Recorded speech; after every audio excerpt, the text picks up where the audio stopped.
আমার বন্ধু রাশেদ গল্পের এটা হচ্ছে অন্তিম পর্ব। আমার একটা ইচ্ছা ছিল, ইচ্ছাটা হলো আমার বন্ধু রাশেদটা 16টা পর্বে ভাগ করব, কিন্তু এটা হলো না। 14টা পর্বেই মনে হয় গল্পটা শেষ হবে। আরেকটা ইচ্ছা ছিল, 16ই ডিসেম্বরের মধ্যেই আমার বন্ধু রাশেদের সবগুলা পর্ব ইউটিউবে আপলোড করব। একদিনে অনেকগুলা ভিডিও আপলোড করতে হবে, ব্যাপার না, তাও করব। একটা ইচ্ছা পূরণ না হলো তো কী হয়েছে, আরেকটা পূরণ করি। যাই হোক, আজকে গল্পটা শেষ হয়ে যাবে। লাস্টের অংশটা আমার অনেক পছন্দ। রাশেদ আর ইবুর যে ফ্রেন্ডশিপের ব্যাপারটা, এই ব্যাপারটা এই পর্বে একটু অন্যরকমভাবে দেখা যায়। যাই হোক, আজকে আমার বন্ধু রাশেদের এটাই শেষ পর্ব, এটা হচ্ছে আসল কথা। শুরু করি তাহলে। কয়েকদিন পর আমরা শহর ছেড়ে চলে গেলাম। প্রথমে গেল ফজলুরা, একদম হঠাৎ করে চলে গেল। যাওয়ার আগে আমাদের সাথে দেখাও করে যেতে পারেনি। তারপর গেল আশরাফরা, তার আব্বা তাদেরকে নিয়ে ঢাকা চলে গেল। ঢাকা শহর নাকি এখন সবচেয়ে নিরাপদ। আমাদেরও যাবার দিন চলে আসলো। 2টা নৌকা ঠিক করা হয়েছে। নৌকা করে আমরা এবং উড়ুয়াপাড়া গ্রামের ভেতরে যাব। যাওয়ার আগের দিন আমি খুব কষ্ট করে রাশেদের সাথে দেখা করতে গেলাম। শহরে খবর ছড়িয়ে গেছে ছোট ছোট ছেলেরা মুক্তিবাহিনীর হয়ে কাজ করে, তাই আব্বা আমাকে আর বাসা থেকে বের হতে দেন না। রাশেদ যখন শুনলো আমিও চলে যাচ্ছি, তার মনটা খুব খারাপ হয়ে গেল। সে বলল, সত্যি চলে যাচ্ছিস? হ্যাঁ রে, আব্বা আর থাকতে চাইছেন না। মিলিটারি ক্যাম্পের এত কাছে থাকা নাকি ভয়ের ব্যাপার।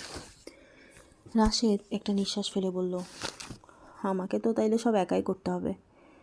কি করবি একা? পারমিশন নাই। বলেই রাশেদ হেসে ফেলল। অবশ্য তোকে বলতে দোষ নেই, তুই আর আমি তো একই। রাশেদ গলা নামিয়ে বলে, নদীর ওপরে যে ব্রিজটা আছে ওটা উড়াবো। ফ্রগম্যান এসেছে, সাথে লিমাপট মাইন। ও, ফ্রগম্যান? হ্যাঁ, পায়ে ব্যাঙের মতো ফ্লিপার লাগিয়ে নদীতে সাঁতরে যাই। সত্যি? হ্যাঁ, দিন তারিখও ঠিক করা আছে, কিন্তু সেটা এখনও কেউ জানে না। একটা যুদ্ধ হবে জানিস, কমলগঞ্জে, অনেক বড় যুদ্ধ। তখন পাকাপাকি একটা ফ্রন্ট খুলবে এখানে। তার আগে যে কোনো সাপ্লাই যেন যেতে না পারে। সত্যি? হ্যাঁ। আমি কি বলেছি জানিস? কি? ব্রিজটা আগেই না উড়াতে। ঠিক যখন মিলিটারি ট্রেন এই ব্রিজের উপর থাকবে, তখনই বুম। রাশেদ 2 হাত দিয়ে চোখের সামনে ব্রিজটা উড়িয়ে দিল। আমি গলা নামিয়ে বললাম, কেমন করে জানবি কোনটা মিলিটারি ট্রেন যদি ভুল করে প্যাসেঞ্জার ট্রেন উড়িয়ে দেই? না না, সেটা তো করাই যাবে না। রাশেদ মাথা নেড়ে বলে, ধর কমলগঞ্জে যুদ্ধ শুরু হলো, তখন একটা ট্রেন বোঝাই করে মিলিটারি গোলা বারুদ তো ওই দিকেই যাবে। ধর তখন যদি কেউ স্টেশনে থাকি, যখন দেখব ট্রেনটা ছাড়ছে খবর পাঠিয়ে দিলাম, ঠিক তখন ব্রিজের উপর আসবে, তখনই বুম। রাশেদ আবার ব্রিজটা উড়িয়ে দিল। কেমন করে খবর পাঠাবি তুই? সেটা এখনও ঠিক করিনি। দিনের বেলা হলে আয়না দিয়ে, যদি আকাশ মেঘলা হয়, আরে তখন কি একটা কিছু উপায় ভেবে ফেলবো। মনে নাই শফিক ভাইকে উদ্ধার করলাম? ঘটনা মনে পড়ে যাওয়ায় আমরা দুজনকে ধাক্কা দিয়ে হাসতে থাকি। আমি গলা নামিয়ে জিজ্ঞাসা করলাম, এই শফিক ভাই কেমন আছেন রে এখন? ভালো, এতদিনে বর্ডারে পৌঁছে গেছেন। হাসপাতালে থাকার আর সাহস পেলেন না, পরদিন ভোরেই রিক্সা দিয়ে বের হলেন একদম সবার সামনে দিয়ে। আমি আর রাশেদ আবার আনন্দে হাসতে থাকি। রাশেদ হাসতে হাসতে হঠাৎ হাসি থামিয়ে বলল, তুই থাকলে খুব ভালো হতো রে, সবাই চলে যাচ্ছে, আমি একা হয়ে গেলাম। রাশেদ একটা নিঃশ্বাস ফেলে কেমন জানি দুঃখী দুঃখী মুখ করে আমার দিকে তাকিয়ে রইল। আমি বললাম, আমারও যেতে ইচ্ছা করছে না রে। কি বলবো বল, ছোট হলে একটা অসুবিধা, সবসময় বড়দের কথা শুনতে হয়। হ্যাঁ, তা ঠিক। আমি আর রাশেদ অনেকক্ষণ কথা বললাম। দুজনে হেঁটে হেঁটে রাস্তা দিয়ে গেলাম, আবার ফিরেও এলাম। রাশেদ তখন আমাকে চায়ের দোকানে নিয়ে যেয়ে একটা মালাই চা খাওয়ালো। ফিরে আসার সময় রাশেদ হঠাৎ আমার হাত ধরে একটু ইতস্তত করে বলল, ইবু, তুই আমার বন্ধু হবি? আমি অনেক অবাক হয়ে গেলাম। কেন, আমি কি তোর বন্ধু না? একেবারে প্রাণের বন্ধু, সারা জীবনের বন্ধু। মরে গেলেও যেই বন্ধু থেকে যায় সেই বন্ধু। হবি? আমি মাথা নেড়ে বললাম, হব। রাশেদ তখন খুশি হয়ে একটু হাসলো, ফিস ফিস করে বলল, জানিস আমার কোনো প্রাণের বন্ধু নাই, মানে আগেও ছিল না, কিন্তু একজন বন্ধু খুব দরকার, যাকে সব কিছু বলা যায়। সব কিছু কি? কত কি বলা যায়? তুই কি আমার কিছু জানিস? কিছুই জানিস না। আমি কে, আমার বাবা কী করে, কিছুই জানিস? আমি মাথা নাড়লাম। না, জানি না। মাঝে মাঝে আমার কৌতূহল হয়েছে, এটা সত্যি, কিন্তু কখনো রাশেদকে জিজ্ঞাসা করা হয়নি। রাশেদ একটু হেসে বলল, তুই যখন আমার প্রাণের বন্ধু হলি তখন একদিন তোকে সব কিছু বলবো। আজকাল শুধু ভয় হয় রে, যে কোন দিন আমরা কে বা মরে যাই। হ্যাঁ, তা ঠিক।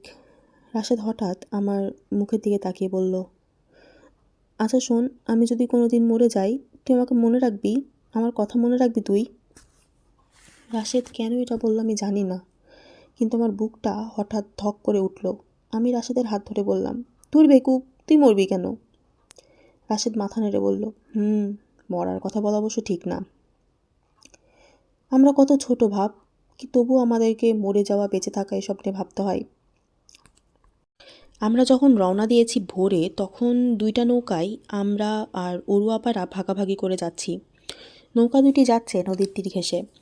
মাঝে মাঝে মিলিটারি গানবোট এসে পড়ে, তখন লুকিয়ে পড়তে হয়। কাছাকাছি কোনো ছোট খাল থাকলে সেখানে ঢুকে পড়তে হয়। 2টি নৌকাই কাছাকাছি যাচ্ছে। দুপুরবেলা এক জায়গায় থেমে নৌকায় কিছু রান্না করা হলো খাওয়ার জন্য। ডালের মাঝে ডিম ভেঙে অদ্ভুত একটা রান্না করা হলো, কিন্তু খেতে খারাপ না। খিদা লাগলে সব কিছুই অবশ্য খেতে ভালোই লাগে। নৌকায় সারাদিন বসে আছি, তবুও দুপুরবেলা ভীষণ খিদে পেয়ে গেছিল। দুপুরে ঘন্টা 2 অপেক্ষা করে আবার নৌকা ছেড়ে দিল। দুপুর গড়িয়ে বিকেল হলো, বিকেল গড়িয়ে সন্ধ্যা। আমি নৌকার ছোঁয়ে বসে আকাশের দিকে তাকিয়ে রইলাম। চারিদিকে এক অদ্ভুত শুনশান নীরবতা। পানির ছলাৎ ছলাৎ শব্দ হচ্ছে, খানিকক্ষণ বসে থাকলে সেই শব্দ আর কানে আসে না। মনে হয় কোথাও কোনো শব্দ নেই। আকাশে তারা উঠেছে, কত লক্ষ তারা। আমি অবাক হয়ে তাকিয়ে থাকি। এক একটা পৃথিবী থেকে এটা কত কত মাইল দূরে। কত বড় এই বিশ্ব ব্রহ্মাণ্ড, আর পৃথিবী কত ছোট। এই ছোট পৃথিবীতে আমরা নিজের দেশের মানুষ নিজের দেশের ঘর বাড়িতে থাকতে পারছি না। তারা খেয়ে বনের পশুর মতো এক জায়গা থেকে আরেক জায়গায় পালিয়ে বেড়াচ্ছি। নৌকা দুটি বড় নদীর বাঁক থেকে ছোট একটা নদীতে ঢুকে পড়ে। মাঝি হালকা গলায় বলল, এখানে আর ভয় নাই গো। অরুয়াপা নৌকার ভিতর থেকে জিজ্ঞাসা করলেন, কি ভয় নাই? পাঞ্জাবি গো, ভয় নাই, এটা নীলগাং। নীলগাঙে গাংবোট ঢুকে না। কেন? এখানে জয় বাংলা। এখানে জয় বাংলা গো, জয় বাংলা। আর কতক্ষণ যেতে হবে আমাদের? দেরি আছে মা, ভোর রাতের আগে না। অরুয়াপা নৌকার ভেতর থেকে বের হয়ে এসে বললেন, ইস কি সুন্দর। আমাকে ছইয়ের উপর দেখে বললেন, ও মা, তুই ওখানে বকের মতো বসে আছিস কেন? সর জায়গা দে, আমিও বসি। আমি জায়গা করে দিলাম। অরুয়াপা আমার পাশে বসলো। দেখিস পড়ে যাস না যেন। আমি পড়বো কেন? তুমি কি পড়ে যাবে নাকি? আরে আমি বুড়ো ধারী মানুষ, পড়বো কেন? তুই ছোট তাই বললাম। তোমরা মনে করো আমরা ছোট বলে কিছু পারি না, তাই না? অরুয়াপা আমার গলার উত্তাপটুকু বুঝতে পেরে আমাকে জড়িয়ে ধরে বললেন, আচ্ছা বাবা, আর বলবো না, তোরা ছোট না, তোরা বড়। অরুয়াপা বক্তৃতা দেওয়ার মতো করে বললেন, 1971 সনের স্বাধীনতা সংগ্রাম এই দেশের শিশুদের কাছ থেকে তাদের শৈশবকে ছিনিয়ে নিয়েছে। অরুয়াপা মনে হয় কথাটি ঠাট্টা করে বলেছিলেন, কিন্তু আমার মনে হয় কথাটি সত্যি। আমার জন্য সত্যি, রাশেদের জন্য সত্যি, ফজলু আর আশরাফের জন্য সত্যি। আমরা দুইজন খানিকক্ষণ চুপ করে বসে রইলাম। একটা সময় অরুয়াপা গলা নামিয়ে বললেন, তোদের শফিক ভাইয়ের কোনো খোঁজ জানিস? কোথায় আছে এখন? আমি চুপ করে রইলাম। অরুয়াপা আমার দিকে তাকালেন, বললেন, জানিস তাই না? আমি তবু চুপ করে রইলাম। অরুয়াপা আবার বললেন, বল না, কোথায় আছে, কেমন আছে, কারা উদ্ধার করলো, কোথায় নিল, বল না। টপ সিক্রেট অরুয়াপা, বলার পারমিশন নাই। প্লিজ আমাকে বল, আমি কাউকে বলবো না। এই দেখ, তোর গা ছুঁয়ে বলছি। গা ছুঁয়ে বললে কি হয়? মনে হয় বলে দিলে চুলকানি হয়। যাও, বলো খোদার কসম। ঠিক আছে বাবা, খোদার কসম। কাউকে বলবে না? না, কাউকে বলবো না। আমি মুখ টেপে হেসে বললাম, তার আগে বলো দেখি, শফিক ভাইকে হাসপাতাল থেকে কারা উদ্ধার করেছিল? মুক্তিবাহিনীর একটা সুইসাইডাল স্কোয়াড, স্পেশাল ট্রেনিং পাওয়া একটা কমান্ডো ইউনিট। কতজন ছিল? 16-17 জন। তারা শফিক ভাইকে কেমন করে নিয়ে গেছে? প্রথমে মোটরসাইকেল, তারপর স্পিডবোট। হাসপাতালে কি যুদ্ধ হয়েছিল? হ্যাঁ, ছোটোখাটো একটা যুদ্ধ হয়েছিল। কেউ কি মারা গেছিল? 4 জন রাজাকার আর 2 জন মিলিটারি। আমি খুব খুব করে হেসে ফেললাম। কী রে, হাসছিস কেন? তুমি কাউকে বলবে না তো? না, কাউকে বলবো না। অরুয়াপা, শফিক ভাইকে উদ্ধার করেছি আমরা। অরুয়াপা মনে হলো আমার কথাটা ঠিক বুঝতে পারলেন না। আমরা মানে কি বললি? শফিক ভাইকে উদ্ধার করেছি আমরা, আমি, রাশেদ, ফজলু আর আশরাফ। কি কি বললি? ওরু আপা তখনও বুঝতে পারছেন না। সুইসাইডাল স্কোয়াড, কমান্ডো এসব বানানো কথা আমরা ছড়িয়ে দিয়েছিলাম। আমরা ছিলাম মাত্র 4 জন। 4 জন? তোরা? হ্যাঁ। শফিককে কোথায় নিলি? কেমন করে নিলি? কোথাও নেই নাই তো, শুধু ভান করেছি তাকে নিয়ে গেছি। খালি স্ট্রেচার কাপড় দিয়ে ঢেকে ছুটে পালিয়ে গেছি। শফিক ভাই একটা ঘরে লুকিয়েছিলেন, চুল দাড়ি কেটে কাপড় ফেলে ভিড়ের মধ্যে হইচইয়ের মাঝে একটা খালি বেডে শুয়ে পড়েছেন। ডাক্তার সাহেবের সাথে আগে থেকে ঠিক করে রাখা ছিল এবং একটা বিছানা খালি করা ছিল, কেউ টেরও পায়নি। তোরা তোরা উরু আপা কথা বলতে পারছিলেন না। আমি আবার খুক খুক করে হেসে বললাম, তবে রাশেদের কাছে একটা স্টেন গান ছিল। স্টেন গান? রাশেদের? এইটুকু একটা ছেলে? মুক্তিবাহিনী রাখতে দিয়েছিল, তাই ও ব্যবহার করেছে। কোনো ক্ষতি তো হয়নি। একবার দুইবার গুলি করেছে সে ভয় দেখানোর জন্য। আর এরকম একটা অপারেশন তো আর খালি হাতে করা যায় না। রাজাকারটাকে যখন মাটিতে ফেলা হলো। তোরা রাজাকারের সাথেও মারপিট করেছিস? হ্যাঁ, আমি আর ফজলু ধাক্কা দিয়ে ফেলে দিয়েছি। উরু আপাকে পুরো ঘটনাটা আবার খুলে বলতে হলো। উরু আপা সব কিছু শুনে মাথায় হাত দিয়ে বললেন, তোরা তোরা এইটুকু একটা ছেলে এত বড় একটা কাজ করে ফেললি? এইটুকুটুকু বাচ্চা ছেলে। আমি বললাম, উরু আপা, এরকম সময় আগে কখনো আসেনি। কেউ তো জানে না কি করতে হবে, বড়রাও জানে না, ছোটরাও জানে না। তাই আমাদের যেটা ঠিক মনে হয়েছে আমরা সেটা করেছি। উরু আপা আমার দিকে তাকিয়ে বললেন, বাবা, বড়দের মতো কথা বলাও শিখে গেছিস দেখি। আমি একটু লজ্জা পেয়ে বললাম, আসলে এটা রাশেদ বলেছিল।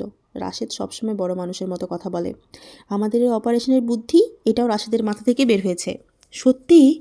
হ্যাঁ, আমরা খুঁটিনাটি জিনিস ঠিক করেছি ঠিকই, কিন্তু আসল বুদ্ধিটা রাশেদের। আমরা ভান করব শফিক ভাইকে নিয়ে যাচ্ছি, কিন্তু আসলে নিব না। দারুণ বুদ্ধি না বলো?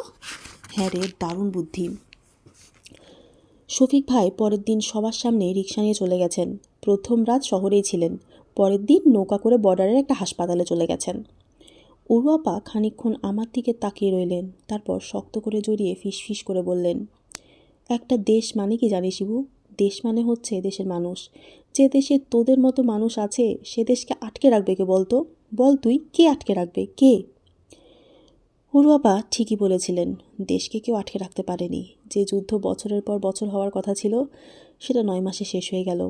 দিলীপদের মতো 1 কোটি মানুষ বাস্তুহারা হয়ে ইন্ডিয়ায় চলে গেছে। পথে ঘাটে বনে বাদারে ক্যাম্পে একদম পশুর মতো জীবন কাটিয়েছে। 1 জন 2 জন নয়, 1 কোটি মানুষ। পৃথিবীতে বেশিরভাগ দেশে 1 কোটি মানুষ পর্যন্ত নেই। ইন্ডিয়া তাদের খাওয়াচ্ছে পড়াচ্ছে, কিন্তু কতদিন করবে? শেষ পর্যন্ত ইন্ডিয়া পাকিস্তানের সাথে যুদ্ধ ঘোষণা করে দিল। মুক্তিযোদ্ধার পাশাপাশি এলো ইন্ডিয়ার মিলিটারি। ভাবলাম এখন ভয়ঙ্কর যুদ্ধ হবে, কিন্তু কিসের কি, যুদ্ধের কোনো নাম নিশানাই নেই। 1 লক্ষ পাকিস্তান মিলিটারি লেজ গুটিয়ে 2 সপ্তাহের মাঝে কাপুরুষের মতো আত্মসমর্পণ করে ফেলল। তখন বুঝতে পারিনি, পরে বুঝেছিলাম, নিরীহ মানুষকে গুলি করা খুব সোজা। পাকিস্তানি মিলিটারি খুব ভালো পারে। চোখ বন্ধ করে 30 লক্ষ মানুষ মেরে ফেলল 9 মাসে। কিন্তু সত্যিকারের যুদ্ধ করা এত সোজা না। যুদ্ধ করতে 3টি ভিন্ন ভিন্ন জিনিস লাগে। একটা হচ্ছে সরকার, যে যুদ্ধের পরিকল্পনা করবে। 2 মিলিটারি, যারা গোলা বারুদ বন্দুক নিয়ে যুদ্ধ করবে। আর 3 দেশের মানুষ, যারা যুদ্ধকে সমর্থন করবে। যে কোনো যুদ্ধে এই 3টা জিনিসই দরকার। এর যদি একটাও কম হয় তাহলে যুদ্ধ করা যাবে না। পাকিস্তানি মিলিটারি প্রথম 2টা ছিল, কিন্তু 3 নাম্বারটা ছিল না।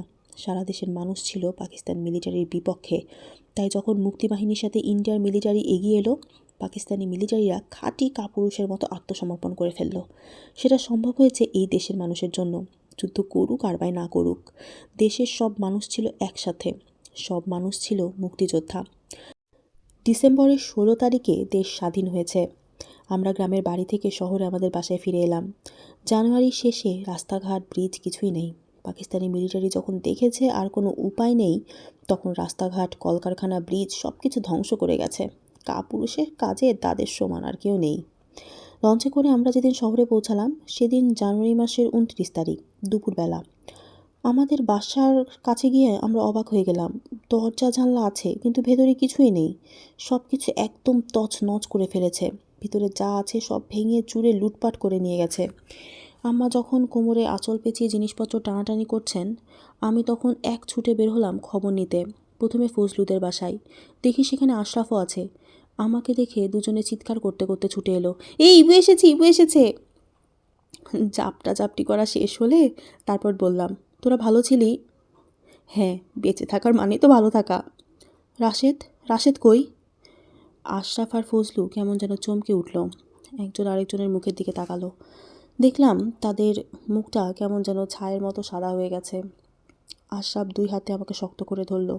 হায় খোদা, তুই এখনও কিছু জানিস না? কি জানি না আমি? দুজনের কেউ কোনো কথা বলল না, কেমন যেন ভয় পেয়ে আমার দিকে তাকিয়ে রইল। কি হলো, কথা বলছিস না কেন? তখনও কেউ কিছু বলল না। কি হয়েছে রাশেদের, কথা বলছিস না কেন তোরা? আশরাফ ঠোক গিলে বলল, ডিসেম্বর মাসের 2 তারিখ ধরা পড়ল বাজারের কাছে। ব্যাগের মাঝে 6টা গ্রেনেড ছিল। আশরাফ আলী আর রাজাকাররা তখন নদীর ঘাটে নিয়ে যে দাঁড় করিয়ে আমার মনে হলো আমার হাতে পায়ের জোর নেই। আমি পিছিয়ে একটা দেয়াল ধরে বললাম, মেরে ফেলেছে রাশেদকে, মেরে ফেলেছে না?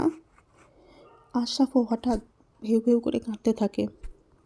আমার ইচ্ছে করলো ভয়ঙ্কর একটা চিৎকার করে সারা পৃথিবীকে ধ্বংস করে দিই। হায় খোদা, তুমি এটা কি করলে? খোদা, কি করলে তুমি? এটা কি করলে? শেষ কথা। তারপর অনেক দিন পার হয়ে গেছে, অনেক দিন, অনেক দিন। না, আমি রাশেদকে ভুলিনি, কখনো ভুলবো না। আমি কথা দিয়েছিলাম তাকে, ভুলবো না। কথা না দিলেও ভুলতাম না। রাশেদের মতো একজনকে কি এত সহজে ভোলা যায়? আমার যখন খুব মন খারাপ হয়, আমি তখন রাশেদের সাথে কথা বলি। চোখ বন্ধ করলেই রাশেদ আমার সামনে এসে দাঁড়ায়। আমি বড় হয়ে গেছি, কিন্তু রাশেদ বড় হয়নি। এইটুকুনি আছে, ছোটটি।